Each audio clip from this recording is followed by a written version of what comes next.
जेजुरीतून अत्यंत हृदयद्रावक बातमी समोर येते। वारीला निघालेल्या वारकऱ्यांवर काळानं घाला घातलाय। वारीत शिरून एका ट्रकनं वारकऱ्यांना पाठीमागून धडक दिलीय। यात अनेक वारकरी जखमी झालेत तर 3 महिलांचा मृत्यू झाला, तर अन्य वारकरी गंभीर जखमी झालेत। या घटनेमुळे संपूर्ण महाराष्ट्राभर शोककळा पसरली आहे।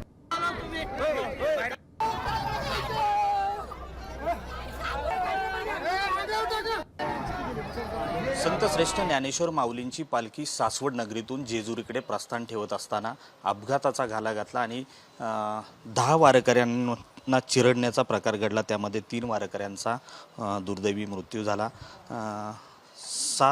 7 वारकरी गंभीर जखमी आहे। एकावरती पुण्यातील ससून रुग्णालयात उपचार सुरू आहे। अपघात घडला। आम्ही अशी दिंडी चालली होती, भजन करत कीर्तन म्हणत। पाठीमागून ट्रक आला, सगळ्याशी सफाई होत गेली। मी पाठीमध्ये पडली तर मध्ये पडत गडगडत गेली। असं डोक्यावरून चाललं होतं, चाक उठून पडायला पडली। गडगडत पुढे गेले। नंतर पाय घ्यायचा प्रयत्न केला, उभा होता ना, ते पायावरून पाठीमागचं चाक गेलं। पाठीमागून चाक गेलं पायावर। पाठीमागून काही असं आता काही मिळालं की पेलेलं होतं का, त्याला चक्कर आली, असं काही बडबडत होती लोक। एवढंच आहे काही मिळालं। मदत जागेवरती मिळाली लवकर? थोडा टाइम लागला ना, थोडा टाइम लागला।